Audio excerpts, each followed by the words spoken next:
अभी मुझे कुछ लाभार्थियों से चर्चा करने का अवसर मिला। आज अपना पक्का घर मिला है, अपने सपनों का घर मिला है, अपने बच्चों के भविष्य का एक नया विश्वास आपके मन में पैदा हुआ है।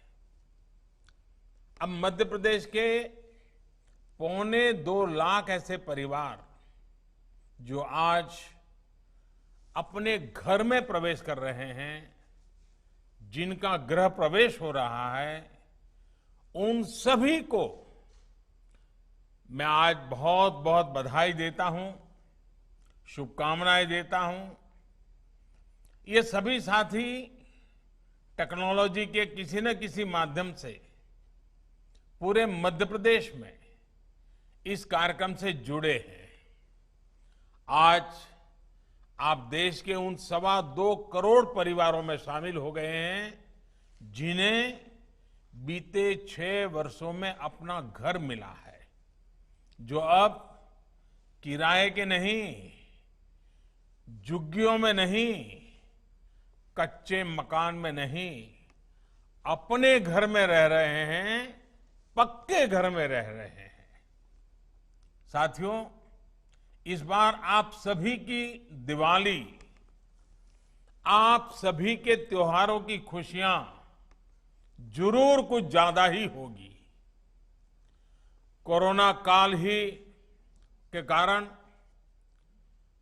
और अगर ये स्थिति न होती तो आज आपके जीवन की इतनी बड़ी खुशी में शामिल होने के लिए आपके घर का एक सदस्य, ऐसा ही आपका प्रधान सेवक आज मध्य प्रदेश में होता, आपके बीच होता और आपके इस आनंदोत्सव में भागीदार होता। लेकिन कोरोना की जो स्थिति है उसके कारण मुझे दूर से ही आज आप सबके दर्शन का अवसर मिल रहा है। आज के इस समारंभ में मध्य प्रदेश की गवर्नर श्रीमती आनंदीबेन, राज्य के मुख्यमंत्री भाई शिवराज जी, केंद्र में मंत्रिपरिषद के मेरे सहयोगी नरेंद्र सिंह जी, मेरे साथी भाई ज्योतिरादित्य जी, मध्य प्रदेश के मंत्रीगण के सदस्य, सांसद और विधायकगण, ग्राम पंचायतों के प्रतिनिधिगण और मध्य प्रदेश के गांव-गांव से जुड़े सभी मेरे प्यारे भाइयों और बहनों, आज मध्य प्रदेश में सामूहिक गृह प्रवेश का ये समारोह 2.25 लाख गरीब परिवारों के लिए तो अपने जीवन का यादगार पल है ही। देश के हर बेघर को अपना पक्का घर देने के लिए भी एक बड़ा कदम है। आज का ये कार्यक्रम मध्य प्रदेश सहित देश के सभी बेघर साथियों को एक विश्वास देने वाला भी पल है। जिनका अब तक घर नहीं, एक दिन उनका भी घर बनेगा, उनका भी सपना पूरा होगा। साथियों, आज का ये दिन करोड़ों देशवासियों के उस विश्वास को भी मजबूत करता है कि सही नियत से बनाई गई सरकारी योजनाएं साकार भी होती हैं और उनके लाभार्थियों तक पहुंचती भी है। जिन साथियों को आज अपना घर मिला है, जिनसे मेरी बातचीत हुई है और जिनको मैं स्क्रीन पर देख पा रहा हूं, उनके भीतर के संतोष, उनके आत्मविश्वास को मैं अनुभव कर सकता हूं। मैं आप सभी साथियों से यही कहूंगा कि ये घर आपके बेहतर भविष्य का नया आधार है। यहां से आप अपने नए जीवन की नई शुरुआत कीजिए। अपने बच्चों को, अपने परिवार को अब आप नई ऊंचाइयों पर लेकर जाइए। आप आगे बढ़ेंगे तो देश भी आगे बढ़ेगा। साथियों, कोरोना के काल में तमाम रुकावटों के बीच भी देश भर में प्रधानमंत्री आवास योजना के तहत 18 लाख घरों का काम पूरा किया गया है। उसमें 1,75,000 घर अकेले मध्य प्रदेश में ही पूरे किए गए हैं। इस दौरान जिस गति से काम हुआ है वो भी अपने आप में एक रिकॉर्ड है। सामान्य तौर पर प्रधानमंत्री आवास योजना के तहत एक घर बनाने में औसतन 125 दिन 125 दिन का समय लगता है। लेकिन अब जो मैं बताने जा रहा हूं वो देश के लिए, हमारे मीडिया के साथियों के लिए भी ये बहुत सकारात्मक खबर है। कोरोना के इस काल में पीएम आवास योजना के तहत घरों को बनाने में 125 दिन नहीं, सिर्फ 45 से 60 दिन में ही बनाकर तैयार कर दिया गया है। आपदा को अवसर में बदलने का ये बहुत ही उत्तम उदाहरण है। आप सोचेंगे कि ये कैसे संभव हुआ? पहले 125 दिन, अब 40 से 60 दिन के बीच में कैसे हुआ? साथियों, इस तेजी में बहुत बड़ा योगदान रहा शहरों से जो हमारे श्रमिक भाई बहन लौटे हैं। उनके पास हुनर भी था, इच्छा शक्ति भी थी और वो इसमें जुड़ गए और इसके कारण ये परिणाम मिला है। हमारे इन साथियों ने प्रधानमंत्री गरीब कल्याण रोजगार अभियान का पूरा लाभ उठाते हुए अपने परिवार को संभाला और साथ साथ अपने गरीब भाई बहनों के लिए घर भी तैयार करके दे दिए। मुझे संतोष है कि पीएम गरीब कल्याण अभियान से मध्य प्रदेश सहित देश के अनेक राज्यों में करीब करीब 23,000 करोड़ रुपए के काम पूरे किए जा चुके हैं।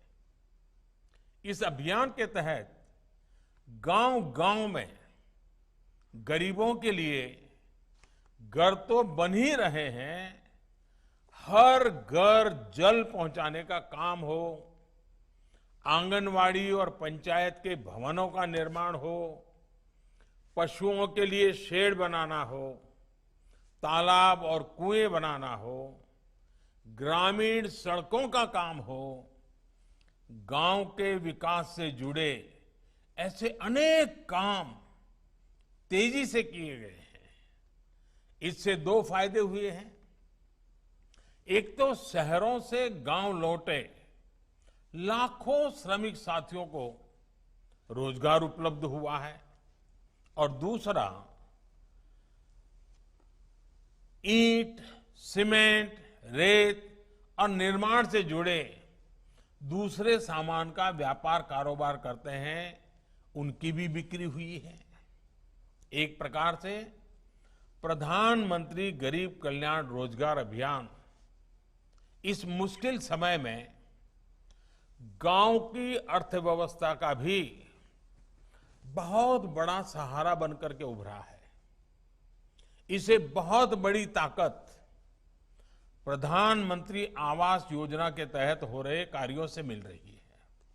साथियों, मुझसे कई बार लोग पूछते हैं कि आखिर घर तो देश में पहले भी बनते थे, सरकार की योजनाओं के तहत बनते थे, फिर आपने बदलाव क्या किया?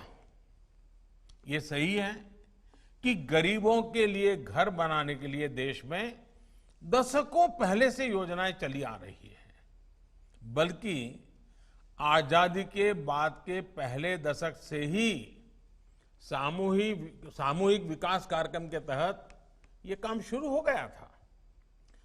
फिर हर 10-15 साल में इस प्रकार की योजनाओं में कुछ जुड़ता गया, नाम बदलते गए, लेकिन करोड़ों गरीबों को जो घर देने का लक्ष्य था, जो एक गरिमापूर्ण जीवन देने का लक्ष्य था, वो कभी पूरा ही नहीं हो गया।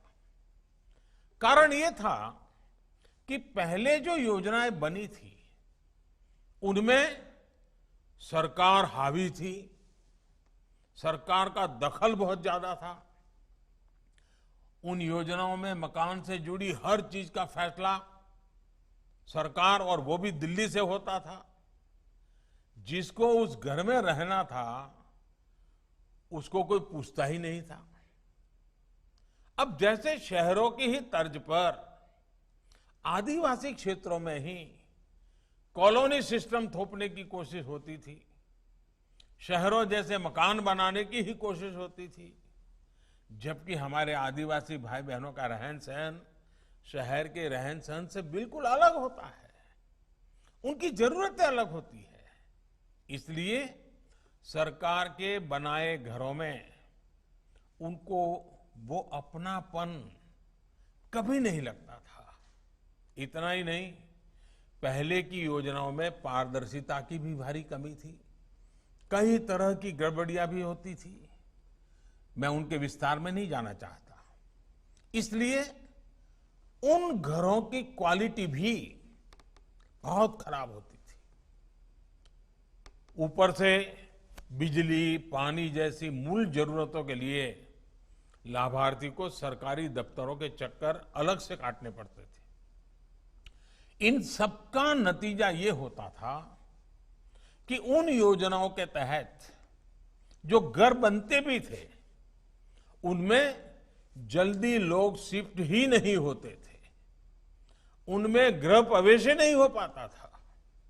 साथियों, 2014 में हमने जब से कार्य संभाला, इन पुराने अनुभवों का अध्ययन करके पहले पुरानी योजना में सुधार किया गया और फिर प्रधानमंत्री आवास योजना के रूप में बिल्कुल नई सोच के साथ योजना लागू की गई।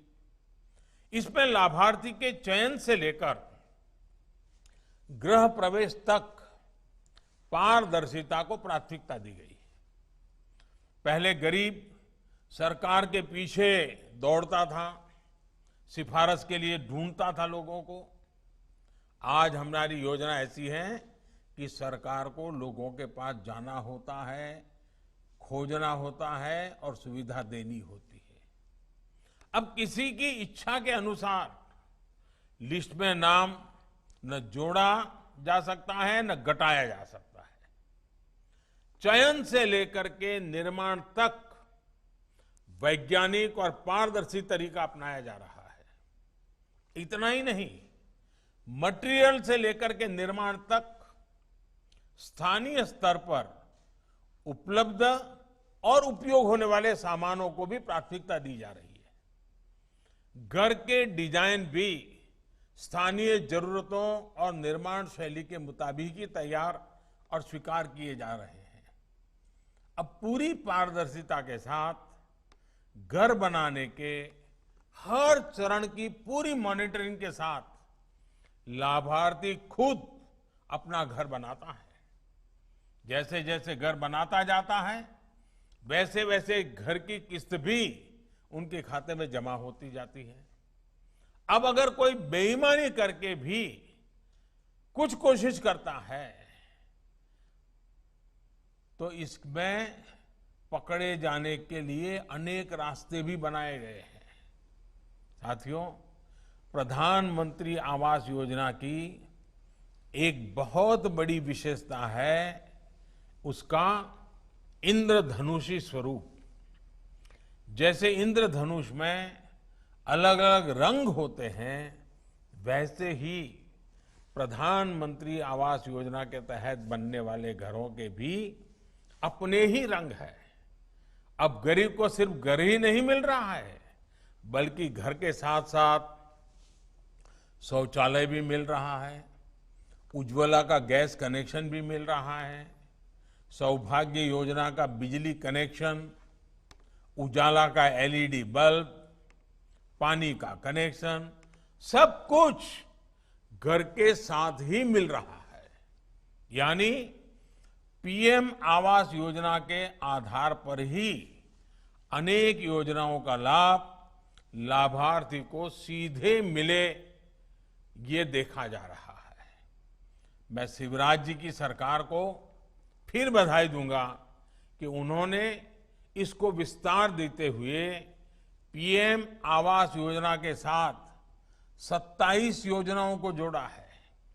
साथियों, प्रधानमंत्री आवास योजना हो या स्वच्छ भारत अभियान के तहत बनने वाले शौचालय हो, इनसे गरीब को सुविधा तो मिल ही रही है, बल्कि ये रोजगार और सशक्तिकरण का भी ये बड़ा माध्यम है।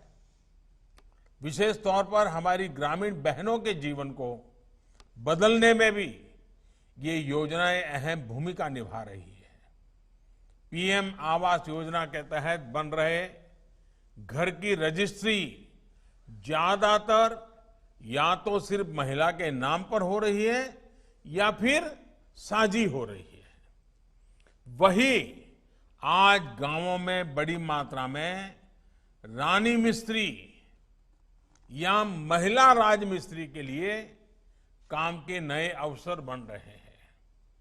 अकेले मध्य प्रदेश में ही 50,000 से ज्यादा राज मिस्त्रियों को प्रशिक्षित किया गया है और इसमें से 9,000 रानी मिस्त्री हैं। इससे हमारी बहनों की आय और आत्मविश्वास दोनों में बढ़ोतरी हो रही है। साथियों, जब गरीब की, गांव की आय और आत्मविश्वास बढ़ता है तो आत्मनिर्भर भारत बनाने का हमारा संकल्प भी मजबूत होता है। इस आत्मविश्वास को मजबूत करने के लिए गांव में हर प्रकार का आधुनिक इंफ्रास्ट्रक्चर विकसित किया जा रहा है।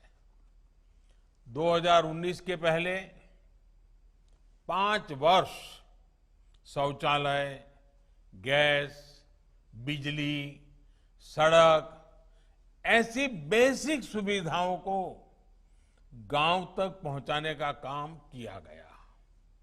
अब इन मूल सुविधाओं के साथ साथ आधुनिक सुविधाओं से भी गांवों को मजबूत किया जा रहा है। इसी 15 अगस्त को लाल किले से मैंने कहा था कि आने वाले 1000 दिनों में देश के करीब 6 लाख गांवों में ऑप्टिकल फाइबर बिछाने का काम पूरा किया जाएगा। पहले देश की 2.5 लाख पंचायतों तक फाइबर पहुंचाने का लक्ष्य रखा गया था। अब इसको पंचायत से आगे बढ़ाकर गांव-गांव तक पहुंचाने का संकल्प लिया गया है। इस कोरोना काल में भी प्रधानमंत्री गरीब कल्याण रोजगार अभियान के तहत ये काम तेजी से चला है। सिर्फ कुछ हफ्तों में ही देश के 116 जिलों में 5,000 किलोमीटर से ज्यादा का ऑप्टिकल फाइबर बिछाया जा चुका है, जिससे 1250 से ज्यादा ग्राम पंचायतों में करीब 15,000 वाईफाई हॉटस्पॉट और लगभग 19,000 ऑप्टिकल फाइबर कनेक्शन दिए गए हैं। यहां मध्य प्रदेश के भी चुने हुए जिलों में 1300 किलोमीटर से ज्यादा ऑप्टिकल फाइबर बिछाया गया है। और मैं फिर याद दिलाऊंगा, ये सारा काम कोरोना काल में ही हुआ है। इतने बड़े संकट के बीच हुआ है। जैसे ही गांव-गांव में ऑप्टिकल फाइबर पहुंचेगा तो इससे नेटवर्क की समस्या भी कम हो जाएगी। जब गांव में भी जगह जगह बेहतर और तेज इंटरनेट आएगा जगह जगह वाईफाई हॉटस्पॉट बनेंगे तो गांव के बच्चों को पढ़ाई और युवाओं को कमाई के बेहतर अवसर मिलेंगे। यानी गांव अब वाईफाई के ही हॉटस्पॉट से नहीं जुड़ेंगे, बल्कि आधुनिक गतिविधियों के व्यापार कारोबार के भी हॉटस्पॉट बनेंगे। साथियों, आज सरकार की हर सेवा, हर सुविधा ऑनलाइन की गई है ताकि लाभ भी तेजी से मिले, करप्शन भी ना हो और गांव के लोगों को छोटे छोटे काम के लिए भी शहर की तरफ न भागना पड़े।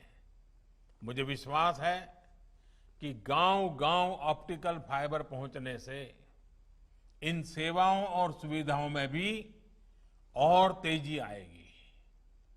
अब जब आप अपने नए घर में रहेंगे तो डिजिटल भारत अभियान आपका जीवन और आसान बनाएगा। गांव और गरीब को सशक्त करने का ये अभियान अब और तेज होगा। इसी विश्वास के साथ आप सभी साथियों को अपने खुद के पक्के घर के लिए फिर से अनंत शुभकामनाएं देता हूं। लेकिन याद रखिए, और ये बात बार बार मैं कहता हूं, जरूर याद रखिए, मुझे विश्वास है आप याद रखेंगे, इतना ही नहीं मेरी बात मानेंगे भी। देखिए, जब तक दवाई नहीं तब तक ढिलाई नहीं। याद रहेगा, जब तक दवाई नहीं तब तक ढिलाई नहीं। 2 गज की दूरी, मास्क है जरूरी, इस मंत्र को भूलना नहीं है। आपका स्वास्थ्य उत्तम रहे, इसी कामना के साथ आपका बहुत बहुत धन्यवाद और सबको बहुत बहुत शुभकामनाएं।